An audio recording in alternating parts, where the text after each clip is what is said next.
Pace, everybody. Pace. You know what it is, man. Hit that up right there. I mean, check me out. Try to get this shit together.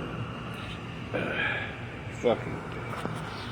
I think it's clear. It's gonna do what it do, man. Right there, I'm gonna be up here anyway. You know what it is, man. Just here talking to you. So, most recently, fuck it, I'm fucking 57 years old. Man. I do what I do. So dig, right?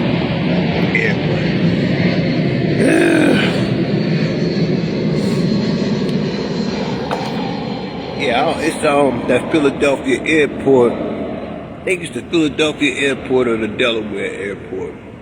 They fly over the house on the regular. But anyway, so I've been pushing this joint.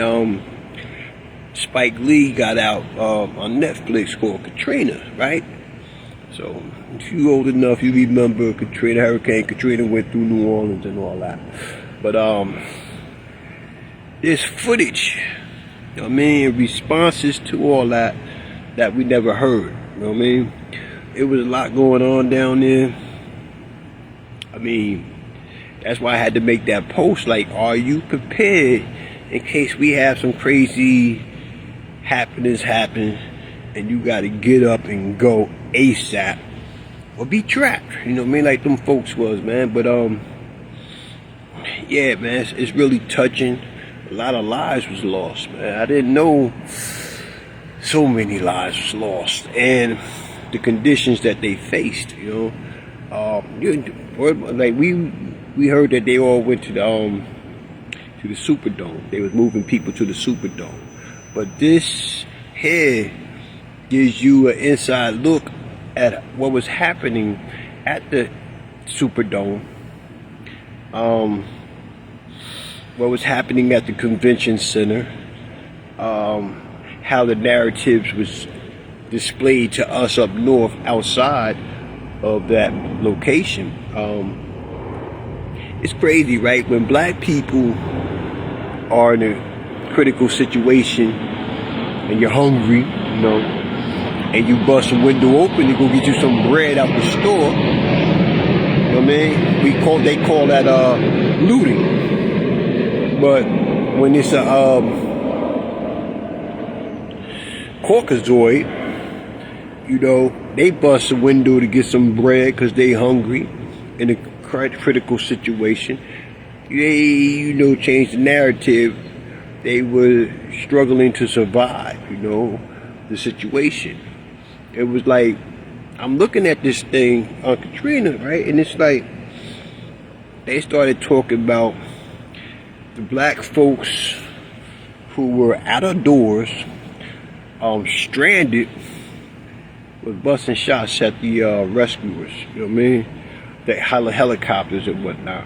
But actually what was happening was people was in their attics on their roofs letting off the shot like a flare gun, like, yo, we over here, come help us.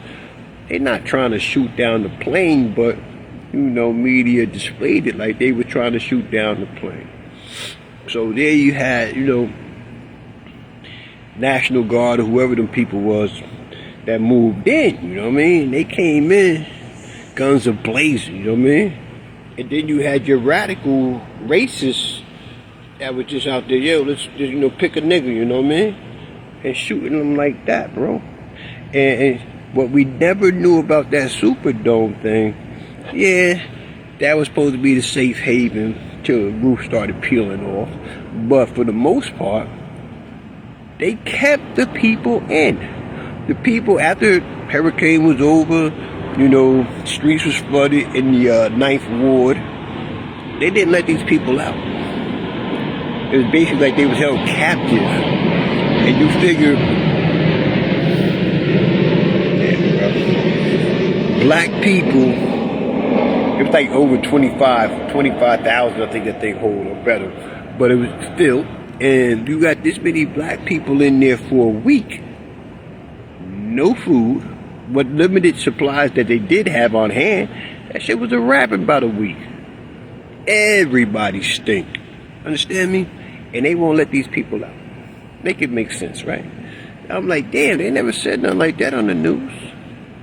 And then it makes me question, like, yo, because they did have some celebrities who tried to help out with the fix-up. I was shocked to see that Brad Pitt, you know what I mean, was trying to build houses and stuff down there. I'm like, well, where the hell is the black folk at? You know, our entertainers, our superstars.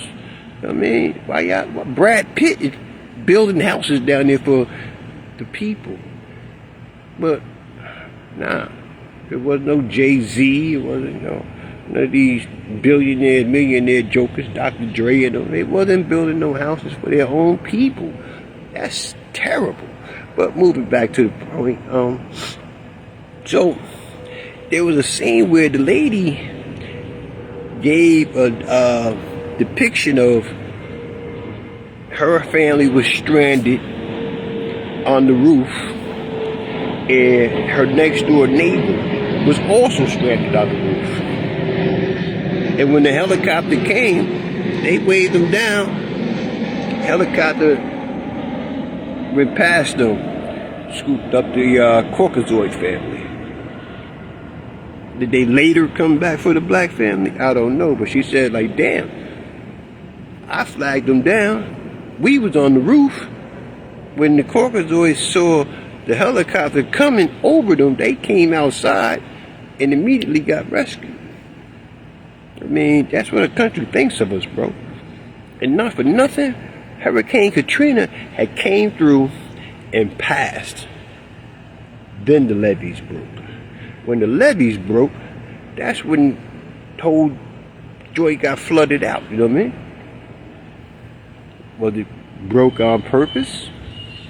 And it's crazy because they said the same thing happened in the 60s. And the same questions was about, did it break on purpose? So here's a quick, synopsis of it. On the rebuild, how they tearing down the projects and all that stuff. New buildings are going up, right? The lady said her rent when before Katrina was $650. She went through the whole rigmarole, went out to Houston or wherever they sent them on the bus, came back to us, the rent is down $1,200. Went from $650 to $1,200. I was thinking that the people might have got stimulus checks or something. Nah.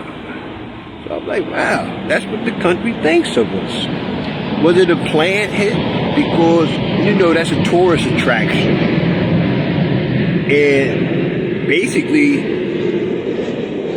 the real problems hit in the hood. And we all see that they try to tear down the hood and put this new stuff in there and raise the prices to get the black folk about the hood. Gentrification, right? It's horrible, bro. And there's a black man who was actually in the army, who was put in charge of trying to regulate things. He running around telling these jokers to put down their guns, man. Stop aiming your guns at innocent black people who was fighting for survival type, you know what I mean? It's crazy. But you gotta check it out, man. Katrina, man, on Netflix. I know everybody was aware of Katrina when it happened, but this Netflix joint, in-depth look. Spike Lee doing it, so he ain't cutting no corners. I mean, he telling it like it is, man. These white folks is really bad, man. There's some good ones out there, but for the most part, the shooter motherfucker. Was he trying to get some bread to eat because he ain't ate in 5 days? You crazy? Yeah, how the television and media be controlling the narrative and all that. You know what I mean? Everybody outside that vicinity, they're like, oh, they wilding down there. They robbing, they stealing, they going crazy. It wasn't really like that. Just imagine now, you ain't ate in 5 days. Your whole neighborhood ain't ate in 5 days. What y'all gonna do? Every man for himself, right? Yeah. Pathmark, ShopRite, all that is done. Walmart is done. We coming to get that. But here, dig this. This country fakes us out, and we kind of like play the role like, yeah, we part of something, you know what I mean? But as we all are learning, and it's sad because the young folk, you know what I mean, they don't really know. You know what I mean? We're bred to believe everything is equal. Equality and, you know what I mean, racism is only a few. It really don't exist. Nah, bro. That shit exists large. I mean, think about it, right? When it go down, you get treated differently when you're fucking black, bro. I'm black, right? I've been treated differently all my life. It's funny because it goes deeper for me because I got a tattoo. You know what I mean? Got knowledge of self. It's a whole other world for me. I ain't just a dumb nigga. This nigga got a little intelligence. He knows something. So I get treated with crazy, man. Well, just moving forward. What do we do? I saw a post today. It struck me kind of different because I had this idea maybe back in 2015. And I was like, it's a repeat. Everybody keep coming up with the same idea, which is a very good idea. But the scared Negro, he ain't doing that. He ain't doing that. I mean, the thing was like, yo, black folks, I'm gonna even include my Spanish brethren, cause I love the Boricua, you know what I mean, and the Dominicano, you know. They need to get down with it too, you know what I mean? Like, yo, boycott the country. Yo. Like, look, this week, we ain't going to work. We ain't going to work, we ain't buying shit. We can shut down this motherfucker. But you know what? There's always going to be a motherfucker that say, I got to get this money, man. Can you imagine what it'd be like if you don't pay your rent? If everybody just, I ain't paying no rent, fuck that. The earth is free, right? We pay mortgages and all this type of stuff we pay to live, my nigga. It brings me to the homeless. Homeless epidemic all over the country. What we gonna do about it? What they doing? They tear down their encampments and, bringing them tents and all that stuff. Where these people going? Where they putting these people? Where they supposed to go? They was on 19th Street in the field that nobody was using. But here it is, police come and make them move. Where they supposed to go? Shelters are filled to capacity. Where are they going? What you gonna do with them? I'm gonna put my idea out there because if somebody steals it and use it, hey man, great.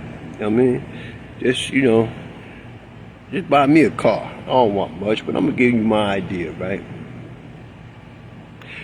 You got the homeless people all over the country, and you keep running down in their encampments, right? How about picking them up and those that have drug addictions, put them in a rehab. The feds can do that, right? You can build a rehab. I mean, it's a lot of land out there in Idaho, you know what I mean? Oklahoma, Iowa, the places where ain't nothing but trees at. Cut them damn trees down and build some goddamn campuses. You know what I mean? Where we can rehabilitate the homeless and train them to live in society. Normal, because a lot of them have drug addictions or mental illnesses. Nobody wants to be out in the motherfucking street, bro, living in a goddamn tent. Trust me, I know, I've been there. Didn't want to be there, but I was there. Okay, nobody want to live like that. But it's hard to go find a job when you're trying to find somewhere to lay your goddamn head. We worried about where you're going to get something to eat at. So I'm saying, build a campus, a couple of acres. You know what I mean? Build that thing up, snatch the homeless people up, put them in there like you do at a rehab, or how you do in prison, you know? Put them in there, train them up, you know what I mean? Get them off their drugs. Mental ill people, they need to be put into an institution where they can get help for their illness, right? Why are we gonna leave them in the street? That's stupid. They run around barking at motherfucking cats. Put them in a goddamn rehab or something. Put them in where they need to be at. You know what I mean? They got a mental illness. They need to be in a mental ward getting treatment. Drug addicts, treatment. People who are just down on their luck out in the street, job training. It's really not that hard.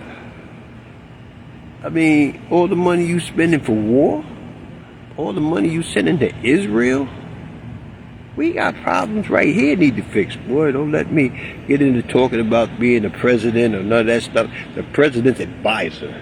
I could do that as well. You know what I mean? Like, yo, close the borders. Close it. Fuck it. Fuck the... no tariffs. We closing the borders. Ain't nothing coming in. Ain't nothing going out. We fixing America. Real simple, right? But you worried about what's going on over in Saudi Arabia and all that with the oil and all that. Listen, if we got to go without gas and cars in order to get this thing right, let's get it right, man. I mean, everybody's concerned about the dollars. And that was a major thing, too, I saw in Katrina. The governor, he beefing with the mayor. Nobody wants to take the weight.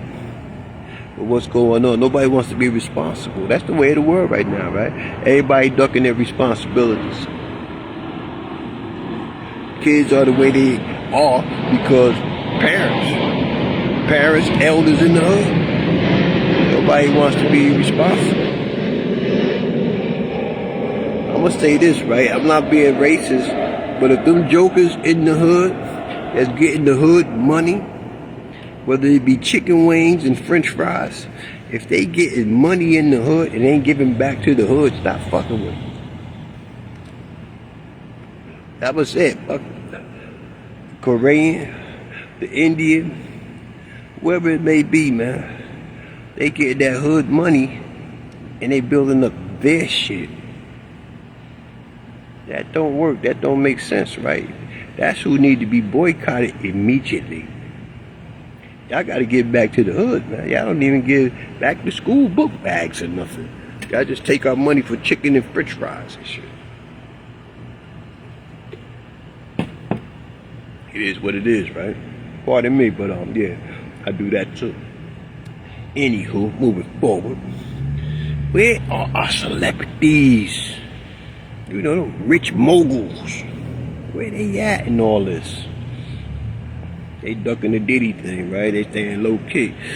Well, come on, man. Our people been struggling for a long time, man. A very long time. Homelessness is real. Man, you know what? You know, I like to tell a story. I want to shout out a few people, man. Tyrone Smith. Knowledge God, a.k.a. Clarence, something, I don't know his government name, Chucky, you know. That's the people I can think of off the rip, you know. I'm shouting them out because they came through for me, you know what I mean? They didn't know me. They didn't go to school. Well, they knew of me, seen me in passing, you know what I mean? But when they saw me fucked up out there, you know what I mean? They shared it, you know. They extended their hand to me, you know what I mean? Shout out Lisa Brown, you know what I mean? Yeah, I'm gonna shout her out, you know, because took me to church, you know? Yeah, you know, when I was fucked up, you know what I mean? People came through for me, man. So I appreciate that. Look where I'm at now today. My man, oh, how could I forget my man? Handsome! Oh man, big boy and black, good. What's good? You know what I mean? He blessed the kid too. Every time he saw me, he blessed me. You know what I mean? I know I made him proud, made him smile. Because look at me now, baby. And I went through 5 cars. Okay? Fish you, I see you. Yeah. But you know, it's rough out there. Don't nobody want to be out there, man. And I remember, oh my man. Peace and blessings be upon my man, Master, born Master, from North 3rd. Yeah, he passed away a few years ago, but I had a conversation with him. He's a Muslim. And you know how they run down on you and they just they give you, you know, the speech or whatever. I interrupted him and he allowed me to speak. And I explained to him like I'm explaining to you. Don't nobody want to be in them streets asking for no goddamn quarter, 50 cents. That's embarrassing. And when you reach that level that you gotta do that, it's a dire streak going on, bro. Either you hard up on drugs and fucked up, or you just fucked up in the streets, man. When a nigga is looking for something to eat, you don't have no idea what it's like trying to find a safe spot to go to sleep. You know what I mean? I popped up in many hallways. You know what I mean? And these are the things, right, the things that keep me where I'm at. I'm like, yo, that experience itself, bro. Laid in the hallway on the floor. And then a group of kids come through and you praying like, yo, don't fuck with me, man. Don't kick me, don't set me on fire. Just leave me alone. You know what I mean? That's and then trying to make ends meet, man. You trying to get a quarter here, a quarter there, maybe you get $1, but you hungry. I used to have people that came and gave me food, man. I had people that gave me clothes, bro. I didn't want to be there. I had people put their hands on my head and pray for me, man. You know? You know what? I'm going to say it, right?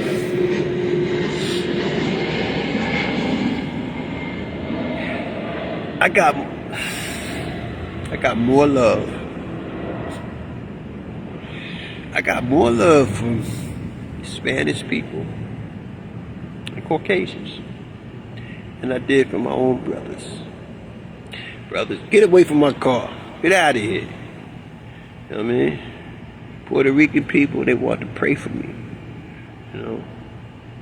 But it hurt mostly though because my brothers, my sisters, was very rude. Get away from me. Get it in. They didn't give a goddamn whether I ate or not.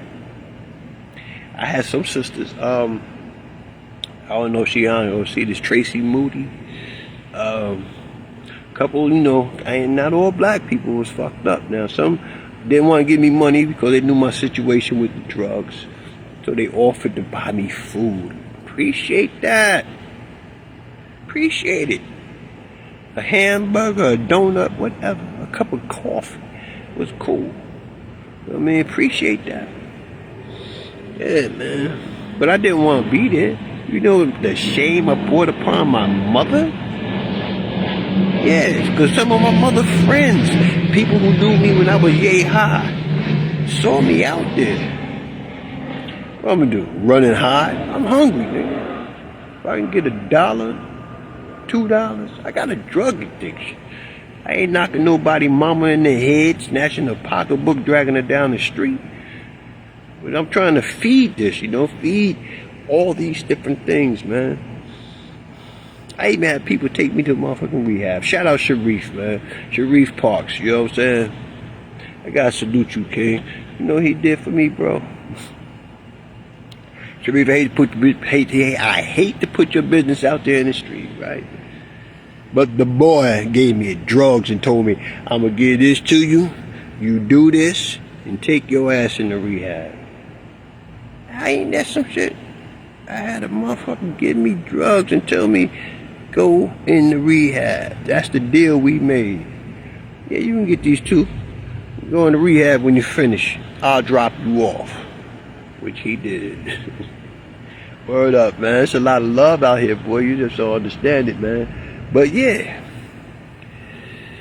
there's a lot of hate and wickedness as well, man. I used to be hurt because I try to be on my best behavior and be as polite as I can, and still get treated like shit. That hurts. When you really, really, bro, I done been out there in the middle of goddamn rainstorms. What the hell was that? It was a Hurricane Irene or something, I believe it was.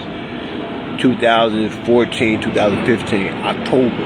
I came home October 4th. They got caught up in November or October. Hurricane came through. All the lights and stuff went out and everything. And the boy was out here homeless. I sought refuge. Honestly, I went in the goddamn building, found a nice little spot behind the washing machine and went to sleep. I slept through that, right? Only to find out the next day all these niggas in Patterson done broke up into stuff because the alarms wasn't working and they got paid. But nigga, I needed a place to sleep. I had time for to go looting and all that. You know what I mean? Even drug addicts need sleep, baby. Even drug addicts get hungry. You gotta remember that. They are people too. Right? I know I get on here and I start talking and telling my motherfucking life story on this joint, man, but I just tell it because it is what it is, man.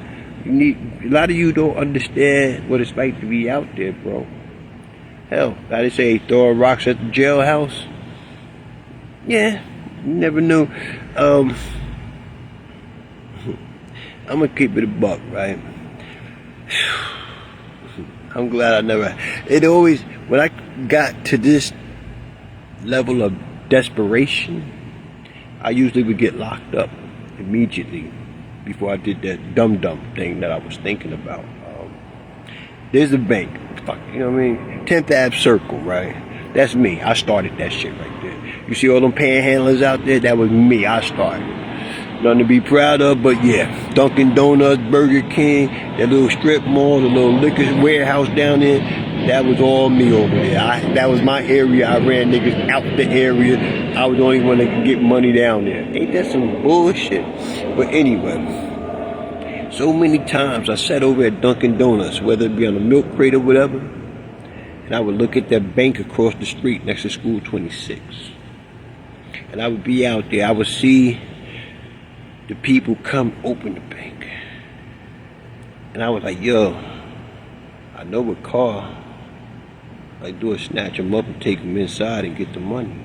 And get all the money. I was thinking like that, bro. Plotting. And then 2 o'clock in the afternoon, I get picked up for some dumb shit and get arrested. You know what I mean? So, all that plotting I was doing never fell through. Might have been God intervention, saving my dumbass life and doing some dumbass shit. You know what I mean? Because I was thinking about it. Then I go to jail, recoup, get it together again. But see, this is the funny thing, right? Because I have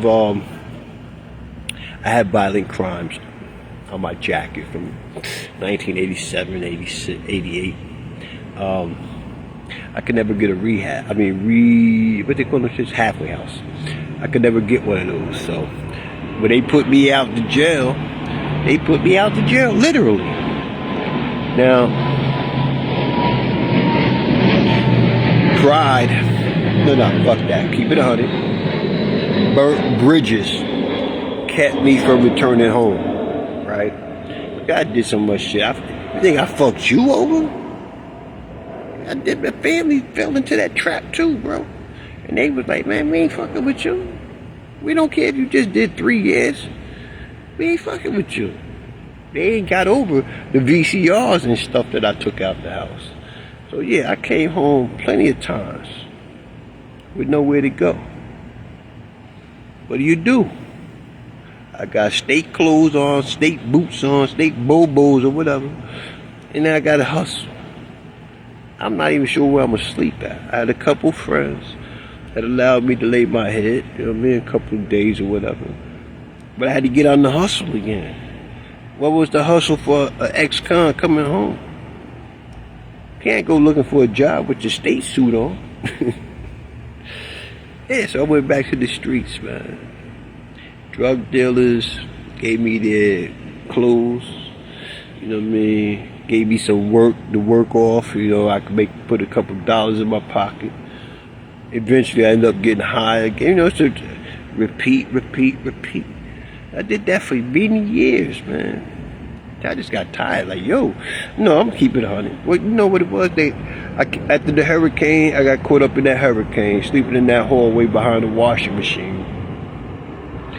I said, yo, fuck that. I went to ARC. I went to New York to a rehab. And once again, I had encountered a situation at the rehab, right? Because it was re-entry. I was about to get out, you know what I mean? I ain't got nowhere to go. A couple of dollars, you know what I mean? I had to write, fuck, I don't know what his title was, but it was Bruce. He was in charge of giving people jobs within the facility. I wrote him and told him with my criminal past, I can't get a job, bro. They not gonna fuck with me. So I'm asking you, can you hook me up where I can work within the facility? Gave my first break.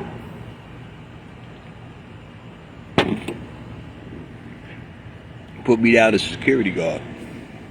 I worked that motherfucker. Third shift too. You know how hard it is to stay up on third shift around 3:30, 4 o'clock? Ooh. But yeah, I did that thing, right?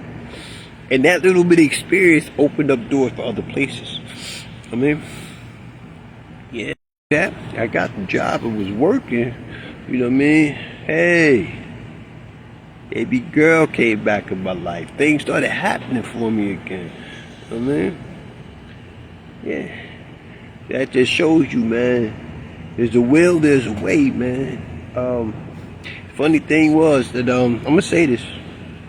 My last bid, 09 to 2013, 2014, I came home, right? And during that bid,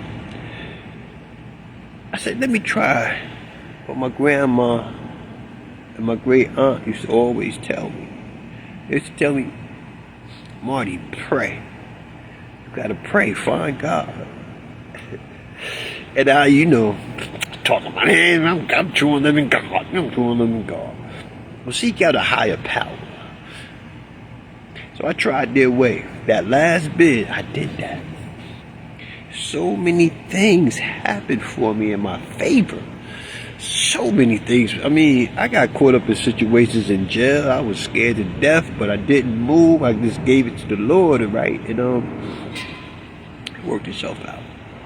Like I said, I came home, found myself about to do what I always do, and poof, go to the rehab. Went to the rehab, and things started happening. Started getting my life together. You know what I mean? It took me maybe about 18 months to 2 years. Because when all that was done, you know, I started to slip again. But this time, it got real serious. I was humbled. Many of you that know me for a while now, you remember I used to wear the neck brace. Spinal stenosis hit me. Humbled me, bro. Some of y'all maybe remember when I was walking around here like a robot, still in the goddamn streets. I can't bend my arms, I can't bend my knees. But I'm in these goddamn streets anyway. When I got like that, Mom was like, boy, come on home. Get out from the goddamn street for somebody to kill you. You can't even run, you can't fight, you can't do nothing no more. And that was something I prayed for, to get back in touch with my moms. And once that was done, when I came back to Patterson and saw my family, they were like, well, you walking better. You know what I mean? I put on some weight, you know? Things was looking up for me again. Then I had to have these goddamn surgeries. But yeah, once again, you know, It's all a blessing, bro, that I'm here the way I am right now, you know what I mean? The doctor said that I wouldn't be able to turn my head without turn like that. Because with the surgery and things they did to my neck, I was supposed to be like this. When I seen him on the checkup, he said, "Could you move your head?" I said, "Yeah." He said, "Don't do that, don't do that." He said, "That doesn't hurt?" I said, "Nah, I can do that all night. Don't bother me at all." That was never supposed to happen. Yo, yeah, man. You gotta give it up. I mean, it is what it is, right? You gotta give it up sometimes, bro. And that was a humbling moment for me because I was like, yo. Although I had more experiences, because I'm hard-headed, you know what I mean? I'm hard-headed. So I had some more experiences that kind of like, woke up. So now, every time I think about, I'm gonna go ahead and try to get me one. Just get high a little bit. Look at that. Nah, man.